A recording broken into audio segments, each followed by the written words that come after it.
back again. It's Atlanta Discuss. Every Friday, we come out with a very, very interesting topic. But we've been running the series, State of the Nation. We've done part one with Professor Fisayo Soyombo. Part two was with Jumoke Akitelo. And just last week, Friday, we had Mazi of JJTV, Mazi Tochukwu. He's okay, great guy who spoke about the social media, its effect, the positive and negative. But today, we have with us Fisayo Soyombo, an extraordinary investigative journalist, someone that gives hope for the future of Nigeria.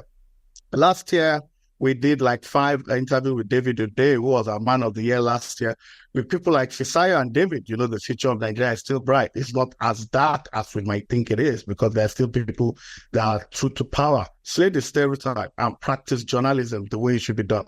Our guest today, like I mentioned his name earlier, is Fisayo Soyombo. Fisayo Soyombo, welcome to Atlanta Discuss. Thank you. Thank you for having me. It's good to be here. All right. So topic majorly attached to the State of Nation part 4 is security. We're going to look at the Nigerian custom, immigration, prison service. But let me introduce Fisayo. He's an investigative journalist, as you all know, and he's a former editor of Sahara Reporters, which we all know, and also the cable newspaper. Both those are the two top online newspapers in Africa. That's how we would say Nigeria, because like I always say, Nigeria is the largest concentration of Black people on the planet. So we can say that because of the population.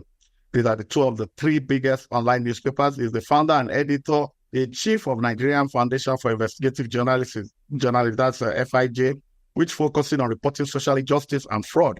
He's best known as Nigerian journalist who broke into prison. Can you just imagine that? Break into prison with all the suffering, the breaking news, posing as a criminal. He spent 5 days in a police cell and 8 days as an inmate in Ikoyi prison in Nigeria.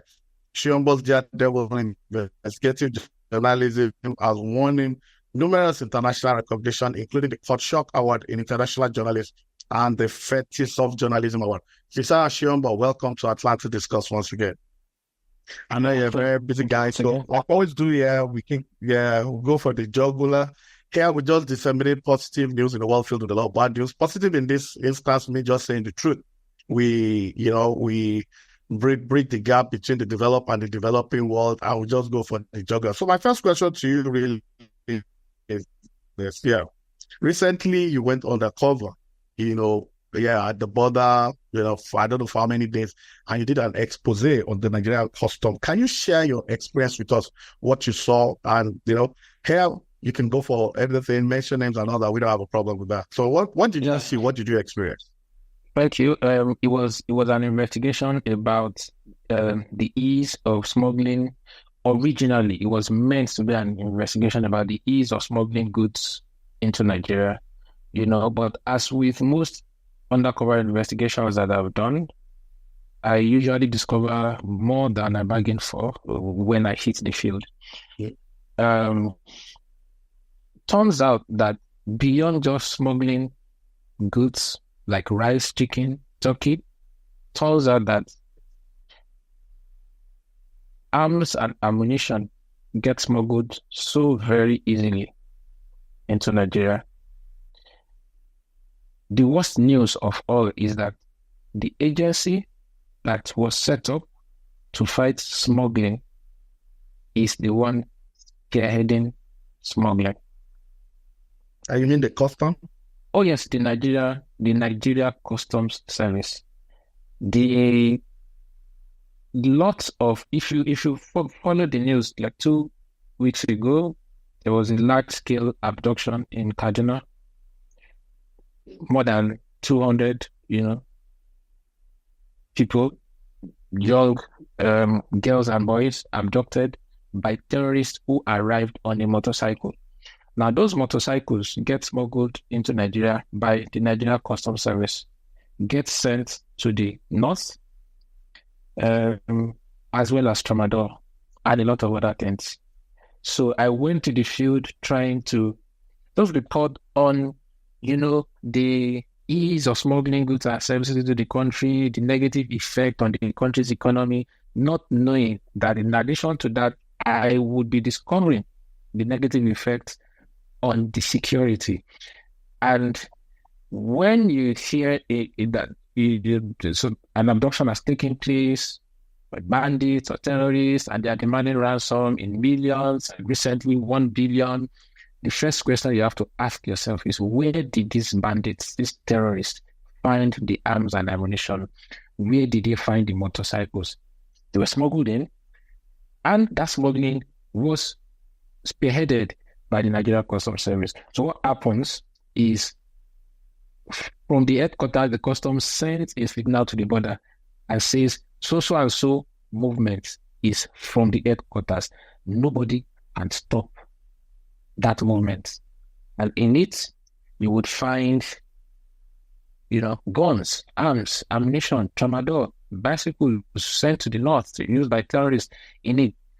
Now, not just that, a politically exposed person called IBD Dende, Ibrahim Egumbo Dende, has smuggled in arms and ammunition into this country, not once, not twice, has been arrested by the Nigerian Customs Service. Each time he was arrested, he got freed. He's close to the President of the Federal Republic of Nigeria. He's close to the Inspector General of Police, Kadi Egbetokun. He's close to the Controller General of Customs, meaning that at least 3 key senior Nigerian officials whose job it is, one independent of the other, to ring this guy in, has a relationship with him and has not done it. Now, you can say that relationship with a criminal, and I don't use that word lightly, because if you smuggle guns and ammunition to the country, that's criminal.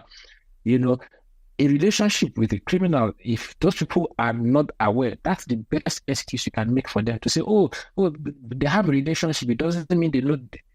Then that itself is a further indictment, because it then means that they're incompetent. Because if the Inspector General of Police, who is from Yewa in Ogun State, then has a relationship with someone who is also from Yewa and is a smuggler of guns and arms and rice and chicken and turkey, and is not aware, then you have to ask, so why is he IGP? So what is he securing? If the number one officer that should stop smuggling is unaware of the biggest smuggler in Southwest, then why does he have the job? And if the president is unaware, what is he doing? Because this guy is so big that no smuggling, almost none, can successfully happen in the Southwest without his input. All smugglers know that for their goods to move in easily, they have to pass through him. If they don't pass through him, it's either it's delayed or it gets seized by customs, And then probably one of my biggest discoveries is that you can move anything into Nigeria if you bribe the right people. Anytime you read in the papers, you watch in the news, customs seizes, blah, blah, blah, blah, blah, blah, blah. Those are people that either tried to outsmart customs or bribed the wrong people. If you bribe the right people, there's nothing you cannot move into this country. In fact, informants, when they reach out to customs, to say, oh, this smuggling, there are times when customs will then go back to the smugglers and say, we have information that this is about to happen, we want our cut. And then you can't have a country like that and then have the faintest hope of peace and security. It's not possible, because every single gun that gets into the country, every single bullet that gets into the country is for use. By who? The last time they smuggled guns and arms and ammunition into the country, it was the second half of 2022. Nigeria had the presidential election in February 2023. So you can't even have peaceful elections if the borders are that porous. This was a guy that was found in a video, threatening to harm a customs official. And there were at least 6 customs officials with guns. Please note, IBD Dende was unarmed, and there were at least 6 customs officials gun wielding, and they were all begging him to calm down. They were appealing to him. how did one individual become so powerful that the agency constitutionally empowered to put people like him in his place then becomes one where they beg him, he screams at a customs official and he says, I'm going to deal with you, may it never be well with you. And he charges towards him and they hold him and they appeal to him and they beg him. Significance. Oh, It's wow. like policemen with guns begging an armed robber not to strike. So it is that bad. And Nigerians have to understand how bad it is, because that's the beginning of trying to solve the problem. It is when you live in a fairy tale and you don't ask the right questions and you're not bothered about how these instruments, these guns get into the country, and then you think, oh, maybe someday, maybe Tinubu can solve it, maybe the chief of army staff, it's not even about, now it's not even about hiring and firing people in security. It's about controlling the influx of arms and ammunition. As things stand, it is impossible. Oh, wow. Oh, wow. So the guy you mentioned, IBD Dende, is like the Dairo Mangal in the southwest, right? The way Exactly. Dairo Mangal is in the north. Oh, Exactly. okay. So Exactly. clearly is in connivance with all the custom official. Yeah. So from you were embedded, so you acted as if you were a smuggler or something. How did you do it? Oh yeah, so I, cultivated relationship with smugglers, went to the field, said I wanted to import 100 bags of rice, went for a few weeks in November 2022, went again for a few weeks in April 2023, went again in October. So again, there is a section of that documentary where, I'm captured speaking with the smuggler who tells me, oh, to really get to hit it big in smuggling, it's people like IBD Dende, he knows camp you have to be, he started big, he brought in guns, he brought in ammo, he was arrested, he fled, he had people, plead for him and release him and all that.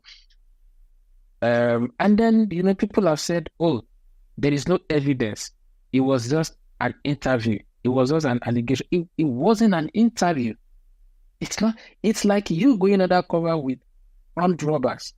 You spend months getting them to accept you as a gang member. Then you go for a robbery and they're telling you the biggest gang. And then somebody says it's an interview. No, it's not an interview. They didn't grant me interview as a journalist. They believed that they were speaking to a smuggler like them. I don't know if you get. It's like joining a cult. You join a cult. You are in it for 1 year, and then they are telling you the biggest cultists all over the world. And somebody plants it an allegation or plants it an interview without proof. This is the relationship that took several months to cultivate to gain their trust to be seen as one of them. So, not an allegation. It's that this guy brought in guns. One of his people spoke with me, thinking he was speaking with a fellow smuggler. And of course, even, after I left the field, I've had, because when the story was published, they tried to deny sponsor articles against me. The first one was an opinion article published by some blogs, and then the title was Fisayo Soyombo, when a reporter becomes a character assassin. And that was their undoing, because it then meant that the story continued to expand, and they got more and more information about how bad it is. It just cannot continue. It just cannot continue if we really want to solve our insecurity problem. I also noticed that the minister for, I can't remember what portfolio, Minister Salah called, the one from the Yewa area, one of the ministers from they congratulated him, but he pulled it down. I think after the story you broke, they were congratulated about the message for the guy. Anyway, let me put it to you this way. If this is not the first time you are doing anything on the Nigerian custom, I know you've done something in the past, so it's not as if you are sacking them. But second time, fantastic. So you've also done on the police. I know there was time you spent 5 days in the police cell, and you also spent 8 days in Nigerian prison. Can you talk to our listeners on what you also saw, just like you did about the custom? Oh yeah. the undercover investigation of 2019 was supposed to be about prison. Just like I said at the start of this show, most times when I go to the field, I have something in mind and I usually get more than I bargain for.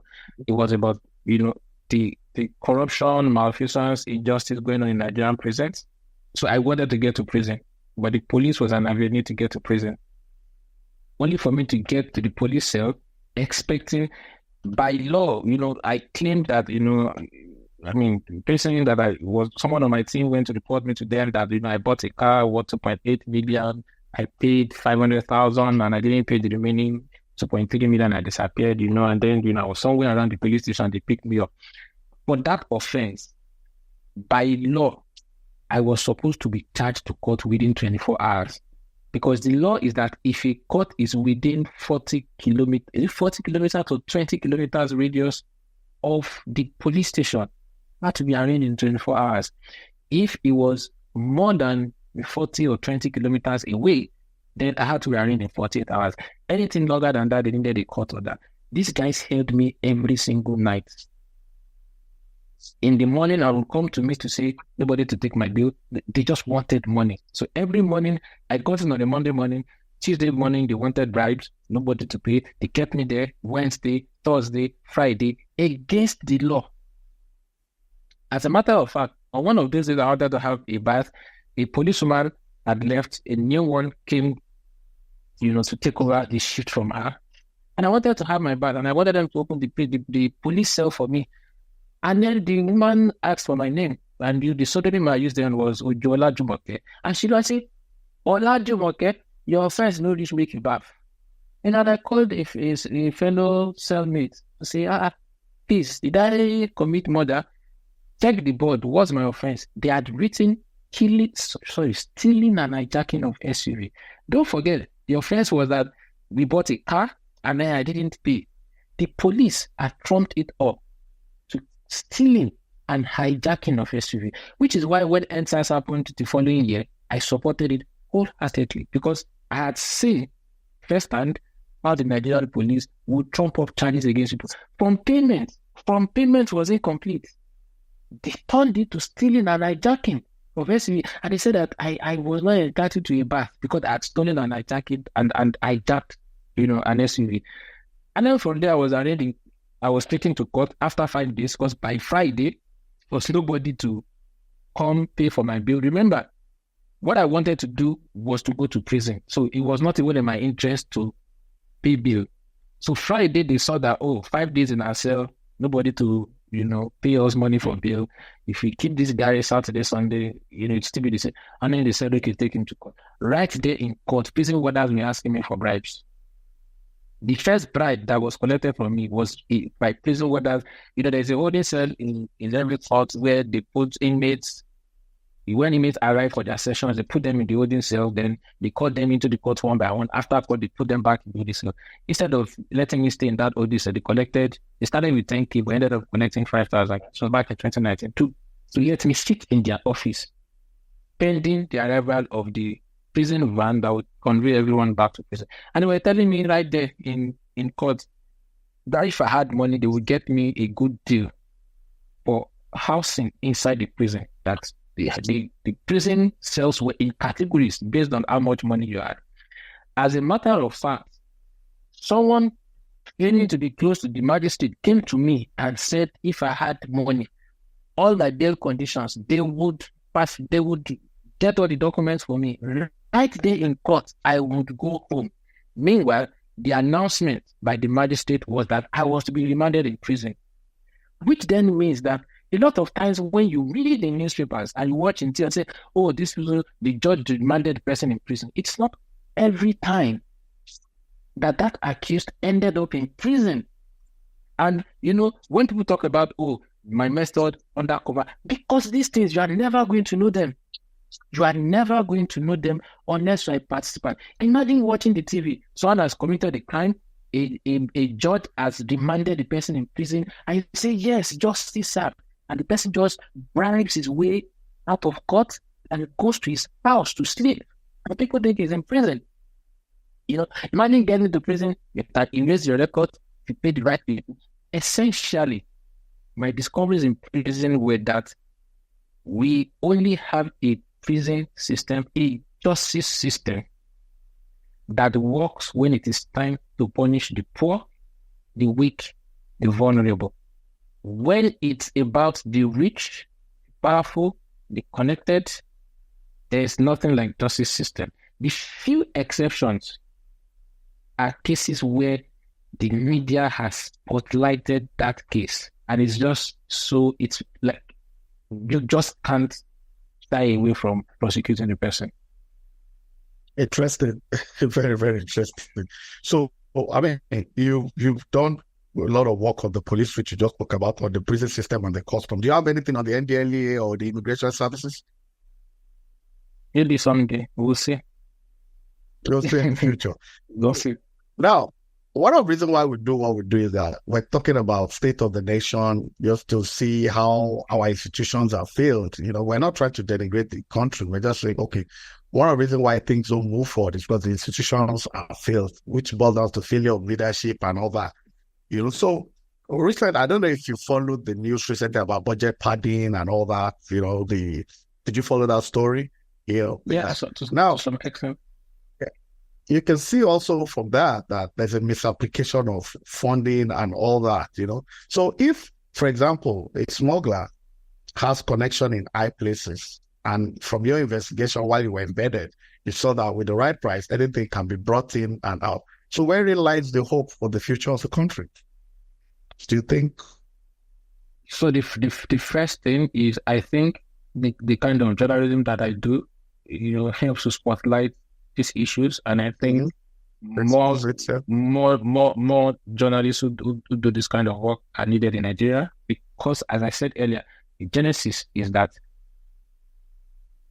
a lot of Nigerians don't know the scale of the rot that their country is. A lot of people are naive. Sometimes it's not that of course there are people who make excuses for government, but there are times when it's not like people are genuinely naive about the scale of rot in their country. Imagine a country where a smuggler wakes up and says, I'm going to get 2 of my children into the Nigerian Customs Service, and he bribes his way through.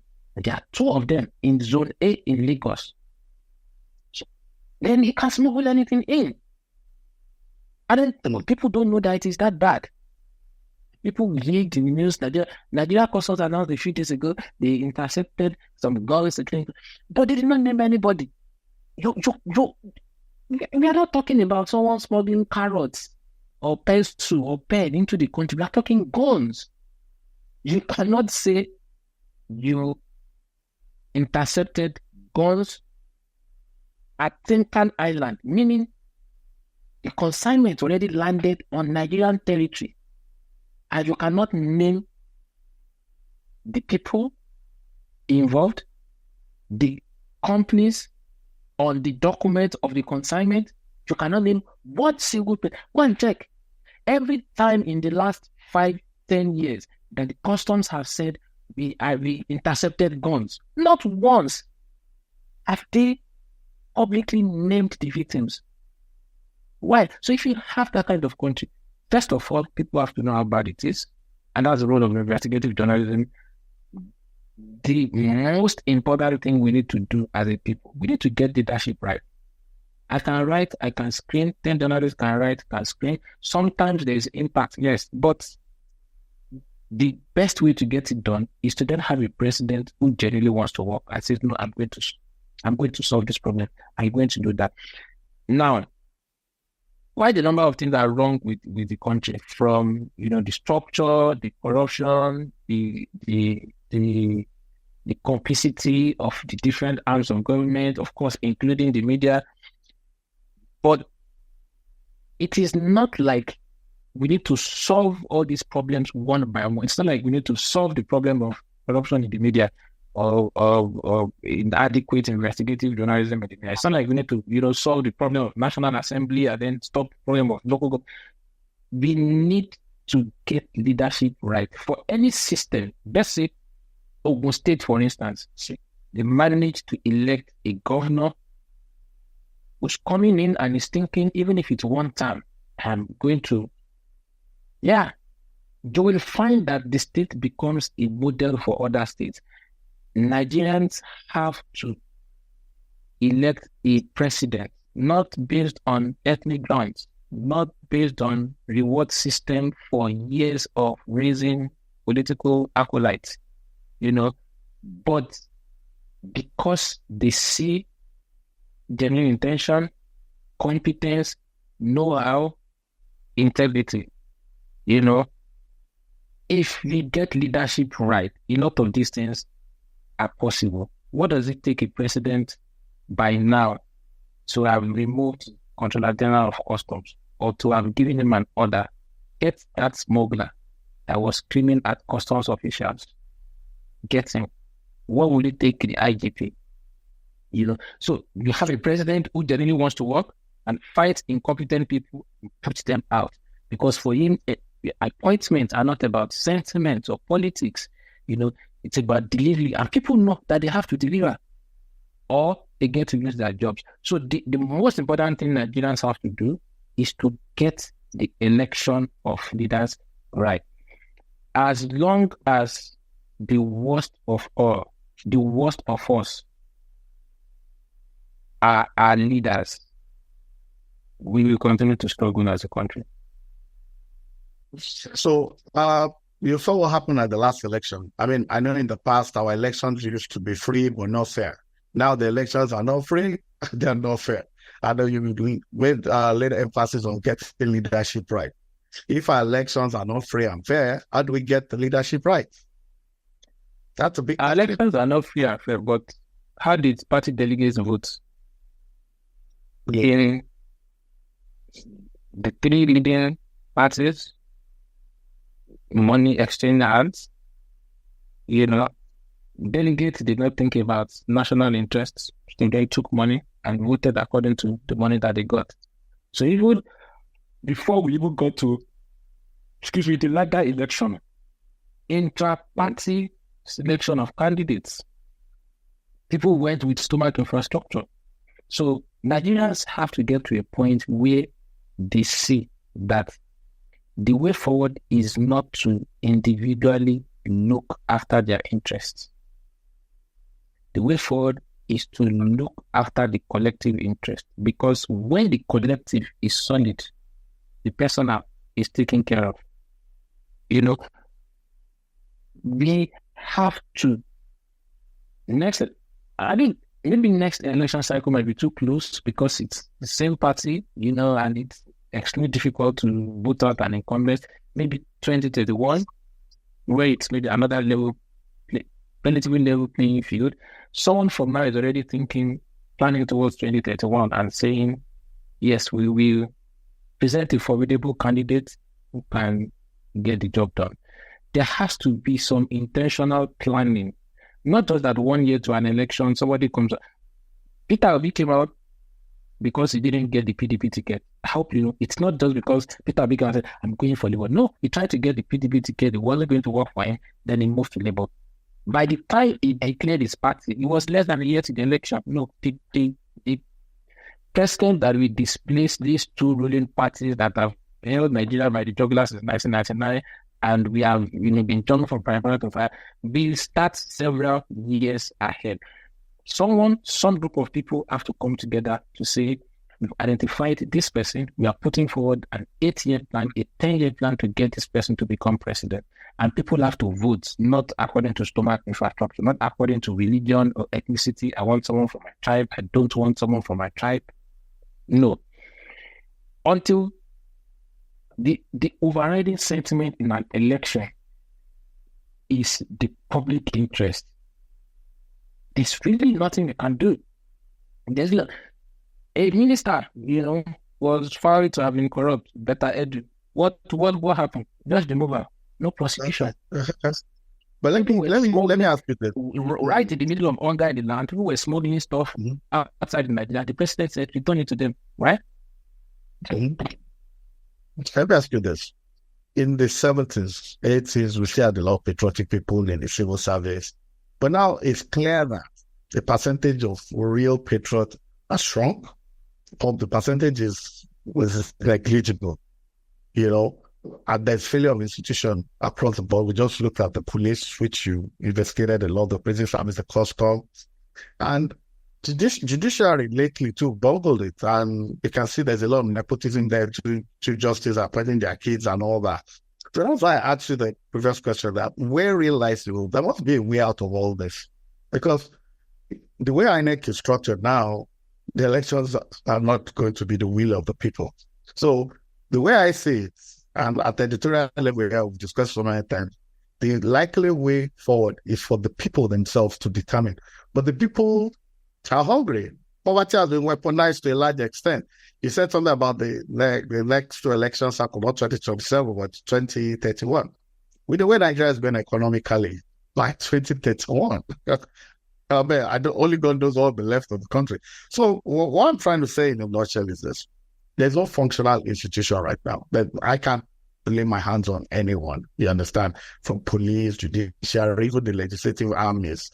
So what do you think? How do you think Nigeria can actually navigate its way out of all this? Because we can't go on like this, actually. Because in America, a President Trump, wanted to stay. The FBI director was his appointee. He didn't acquiesce to what the president wanted. There were state governors, they were Republican, like in Georgia. They didn't do the president, he didn't, and the institutions held. And that's why it is a democracy. In the case of Nigeria, the institutions are not holding. Benin Republic just beside us there. The institution in Benin that hold, they have been there, so I know. So we are in a very tight spot. We're in a terrible position. How do we get out of it? From your experience, from your investigation, do you think there's a way out of all this at the end of the day?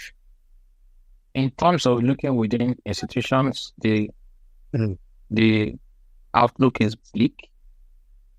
In terms of expecting salvation from its current crop of leaders, it's an absolute waste of time. We are in a democracy, so the only way forward has to be through ballots. However, I don't believe it is achievable in 4 years. I believe that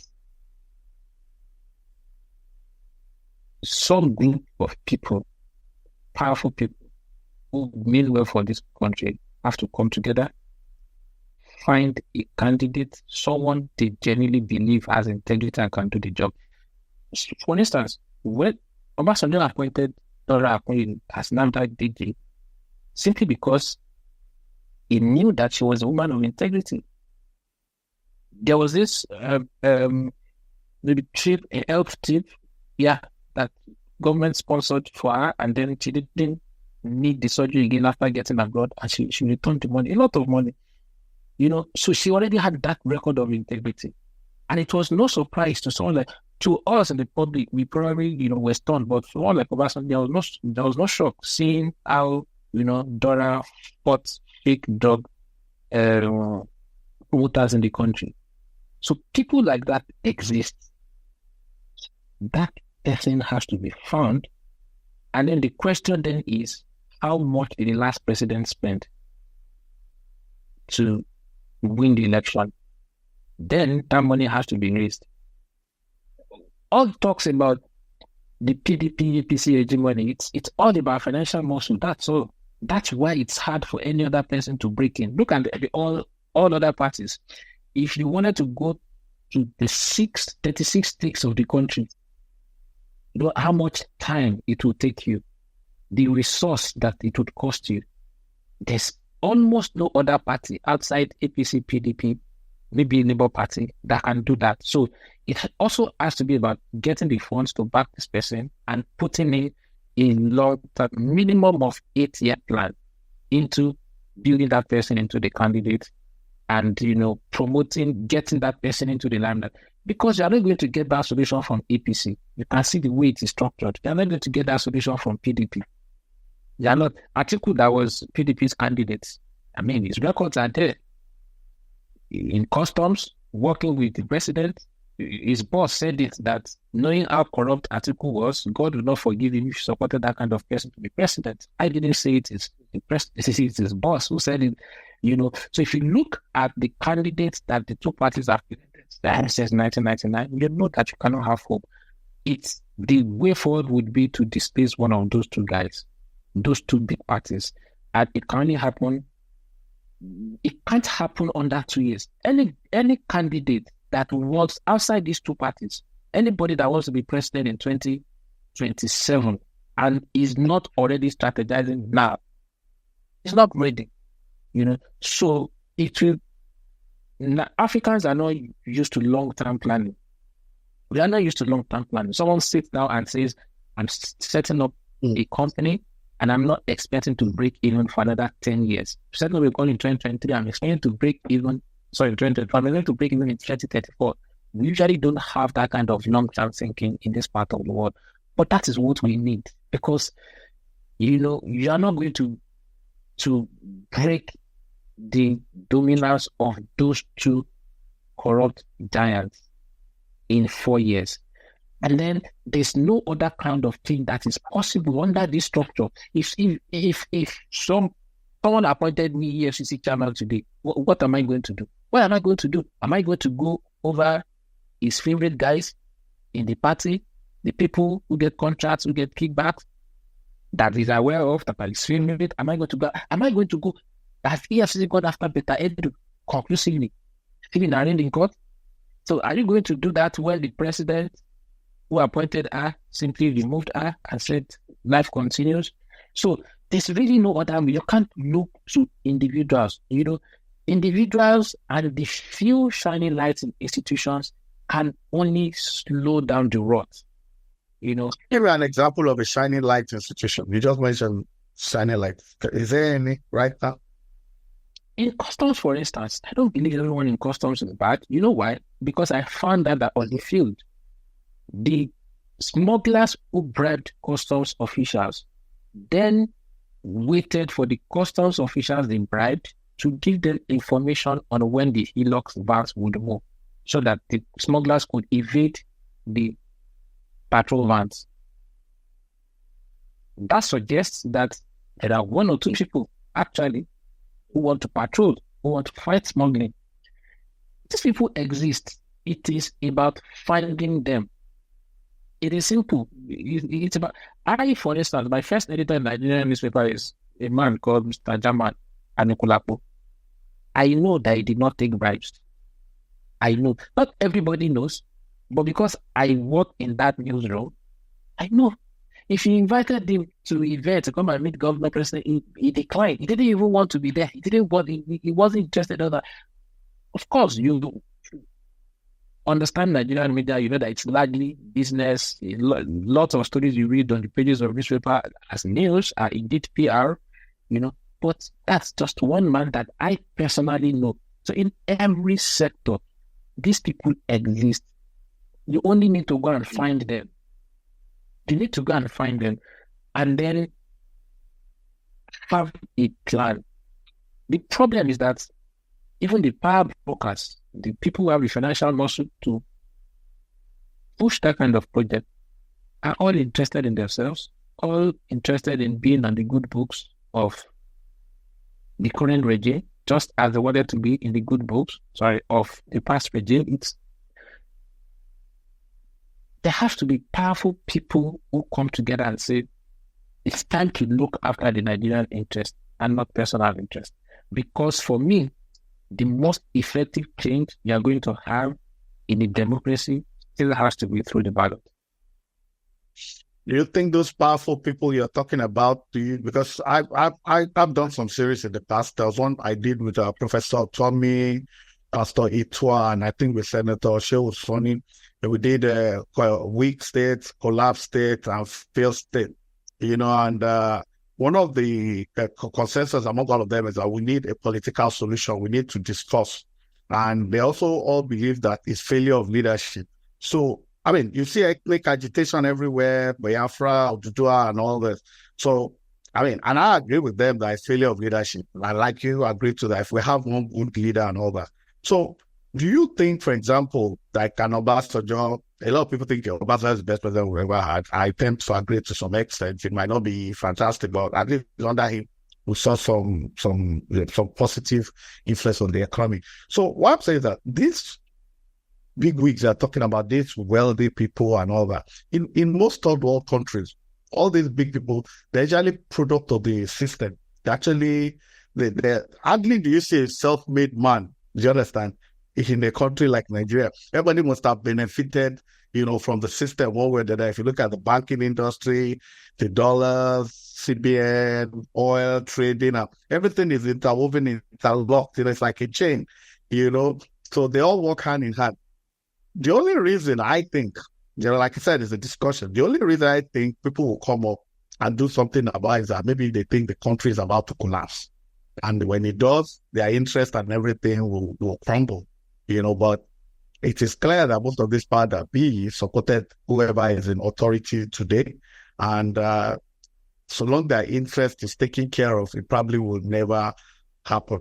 But before I release you, do you think we need to have a political solution? I just talk about it. Do you think Nigeria needs to?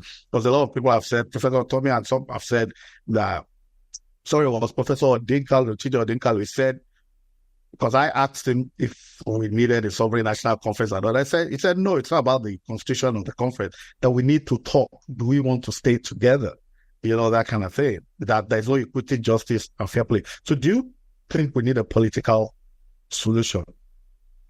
If people say, do we want to stick together? If Nigeria broke up today, I can assure you in a short while, everyone would be regretting it. And people would be wondering if it's possible to come back together.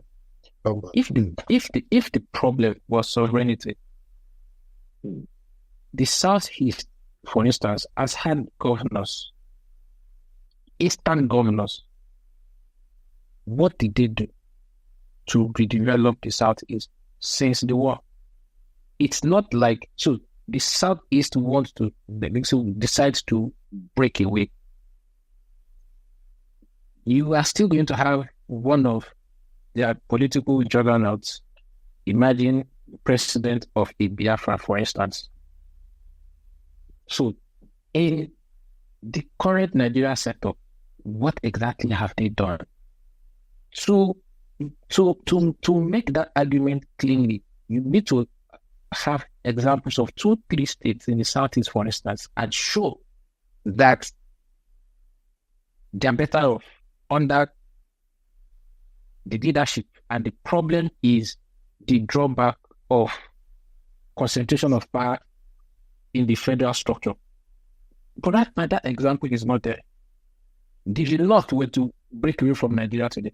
The North has been governed by Northern governors since return to, have they solved the Amajiri problem?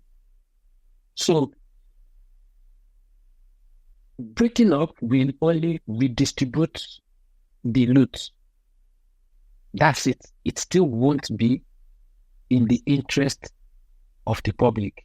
It's just loot redistribution. What I think needs to be done is to just somehow manage to get a competent hand in place. If it means all Nigerians trooping to the streets, if that's what they want, because with NSAS, I know that was one time that the people in power were stunned by the collective will shown by young Nigerians. They were truly shaken by the NSAS movement. If the people come together with one voice and demand something in Nigeria, it is really possible. It's tough, but I don't see any other solution outside just getting the right leader in place. The real problem has to be, how do we find a competent mind? Well, it is pushed by passion for the people. Buhari just desperately wanted to be president at all costs. That he kept on perennial presidential aspirant, became president. He realized a lifelong personal ambition. Why he was not coming to do anything else? Tinubu is president. He feels it is his turn. It is now his turn. You can't expect you have extraordinary expectations of someone who came to office with the expectation that it's his time in office. It is now his time. So he should enjoy his time till his end. We need to find someone who has integrity and is driven by public interest and find the way to get someone like that into that office. It is not impossible to get a country to work. It's not impossible at all. It's not impossible to have a president who lays down the marker and makes it clear that the system will come after you if you misbehave. Nigerians shunt traffic lights in their country, but when they get to the UK and US, they don't. Why? They know they will not get away with it. You shunt the traffic light, there's a camera that captures your number plate, and before you know it, you get a bill in your house. You know that if I did this, I wouldn't get away with it. And it's not impossible to have in Nigeria. It's going to start with a president who says, yes, the EFCC. Now, what does the Economic and Financial Crimes Commission, what did they do? They go after Yahoo boys, internet fraudsters. Now, I'm not saying that they should let internet fraudsters roam the streets, but those are low-hanging fruits. The people still need the media. About 40 customs officers, more than 12 billion naira was traced to them. People stole billions. They were returning 50 million, and they left, and there was no trial for them. You can't have that kind of. It takes only the president saying, "Mr. EFCC chairman, I've read about this. Make sure those guys are prosecuted. Whatever backing that you need, I'll give you. Go after them." But when the president's hands are tied, there's really nothing an institution can do.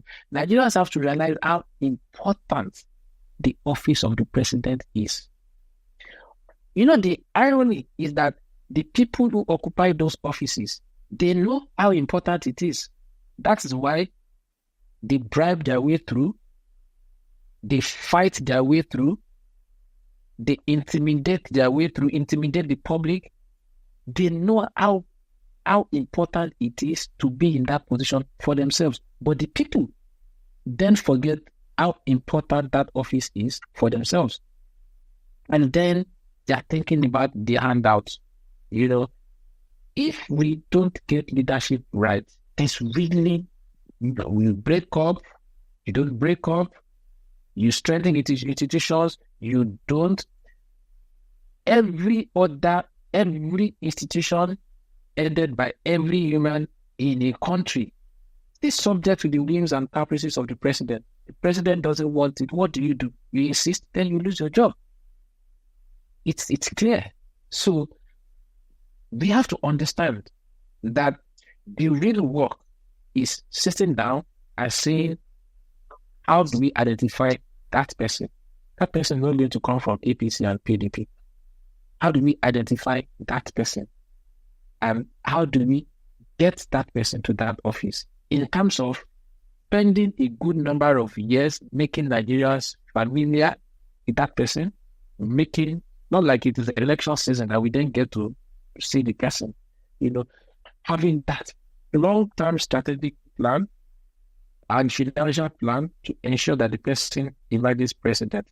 But if we were to leave the political setup to continue to play out as naturally as it is now, we are in for a really long ride as an underachieving country. Fantastic. I agree with you. I mean, there's strength in diversity. I don't support all the ethnic agitation. I think it's a failure of leadership with the right leader. That's why I looked at a lot of people were tilted to Peter Obi, a lot of people that don't even know him. I mean, for someone like me, I felt, just cutting the cost of governance in 4 years to the BRS minimum would have been a fantastic achievement. Like you said, if you are the president, you're not living by example, your children get government patronage and appointment. It's impossible. It's near impossible for you to tell anybody else to do the right thing. So we agree. We're on the same page on that. So are you scared for yourself? Do you get threatened? Because what you're doing is extraordinary in an extremely corrupt society. Are you under any threat? Was anybody threatening you? You scared for your life? You don't do this kind of job and not get threatened. It's not possible. But my policy is, if you think something is important to do, Your fears should not stop you. Threats should not stop you. If you are convinced that what you're doing is important and is useful for the society, then the first death that I can suffer is not to live to my fullest potential simply because I'm afraid. That itself is a form of death.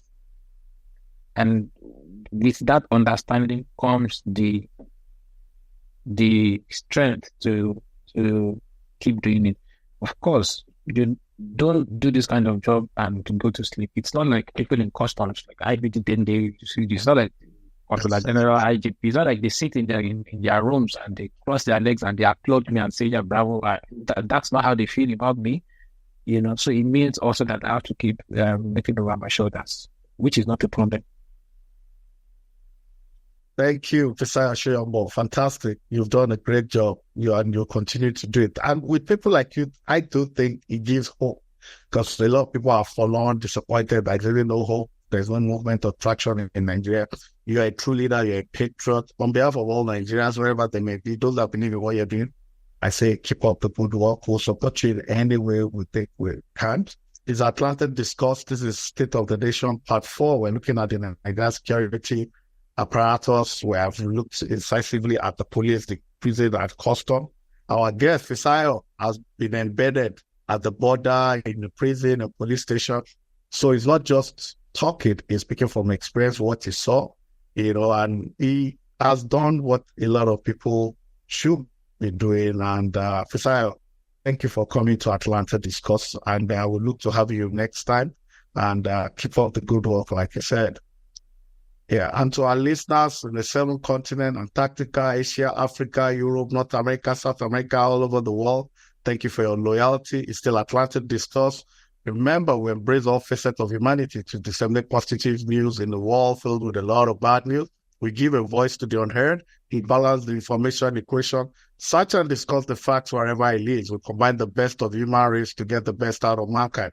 We serve as a bridge between the developing and the developed world. We embrace IT, sports, history, health, even faith-based issues. We just don't shy away from the fact. Fisayo Soyombo has been our guest, a fantastic one of that.